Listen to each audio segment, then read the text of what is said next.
Don't you just love it when Dana White posts one of those videos on Instagram with that yellow background and he just drops a crazy string of fight announcements? Well, he just did that today. He just announced Makhachev versus Tsarukyan 2, which we all knew was coming. And we all knew it was coming on this date too, January 18th in Los Angeles, UFC 311. That's been teased for a while. But you know what did surprise me?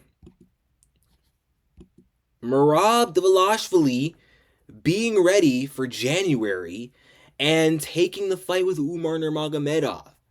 Because all this time, Merab Dvalishvili kept saying, I want to fight in March. I want to fight against Peter Yan. And he kept dodging literally any question about Umar Nurmagomedov. This guy wanted to do anything but fight Umar Nurmagomedov. He was complaining whenever that fight was suggested to him. And I remember him saying he wouldn't be ready for January. Although, I mean, I'm not surprised he's ready for January because he was talking about rematching O'Malley and MSG. He teased fighting in December. When Umar's name got brought up, he's like, no siree, I want to fight O'Malley in March instead. But thank God this fight got made because, I mean, of all fights you could make in the bantamweight division, this is the only fight that makes sense. Number 2, Umar Nurmagomedov versus the champion Merab Dvalishvili. No one wants to see Sean O'Malley get an immediate rematch just because he has Dana White privilege. Homeboy got spanked. It wasn't competitive. Aside from those 2 nice body kicks that O'Malley landed in round 5, he had nothing for Merab. He showed nothing against Merab. He doesn't deserve a rematch. Another fight between those two would just be a continuation of the last 5 rounds we already saw in September, so no thanks. He was talking about Peter Yan March 8th. Again, no thanks. I know Peter Yan is on a win streak right now, and he just beat Davis and Figueiredo in a vintage Peter Yan performance.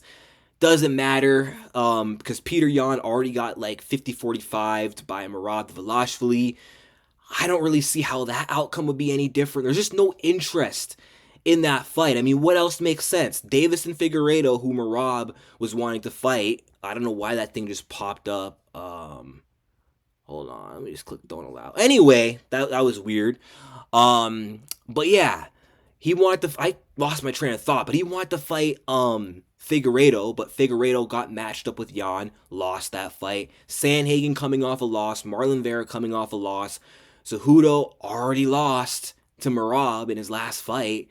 Yeah, I mean, really, who else is there? I'm so glad that Song Yadong versus Umar Nurmagomedov was just a rumor. Because why would they make that fight? Why would they give Song Yadong, number 8, coming off a loss to Yan, the number 2 guy who's undefeated in the UFC? And I think undefeated overall. Why would they make that fight? It just makes no damn sense. So this was the fight to make. I know people are going to complain and cry, Dagestani privilege, but this is the most interesting matchup you could literally make in the bantamweight division right now. Umar is literally, what am I trying to say here? He is the most interesting style you could put up against Merab Dvalishvili, and I think out of anyone right now in the bantamweight division, I think Nurmagomedov has the best chance. He's got the wrestling to match Merab Dvalishvili. He's got that Dagestani Sambo wrestling style to him. So I think of anyone in this division, if anyone's stopping Merab's takedowns, it's Umar Nurmagomedov. On the feet, I think Nurmagomedov is more technically sound. I think he's a lot better with his boxing. He's got knockout power as well. Good 5-round cardio. He went a hard 5 rounds with Corey Sandhagen. And I'm not saying Merab can't win, but it's going to be hard for Merab to do his thing. What he's used to doing to everyone else, he's not necessarily going to be able to do that to Umar Nurmagomedov. If Merab is able to pull this off, it's all going to come down to how well Nurmagomedov's cardio holds up.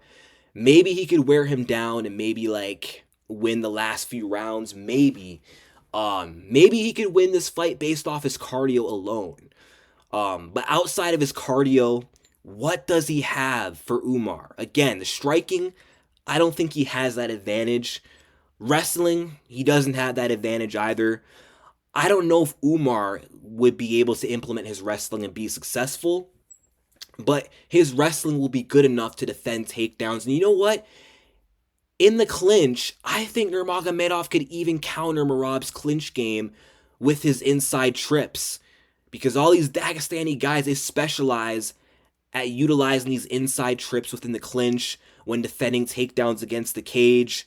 I could see him using a lot of wizard trips on Merab to counter his takedowns, and maybe that's how we could get Merab Dvalishvili to the mat. Yeah, I don't know. I don't want to count out Merab Dvalishvili. I picked against him in the last fight. I picked against him not when he fought Henry, but when he fought Peter Yan.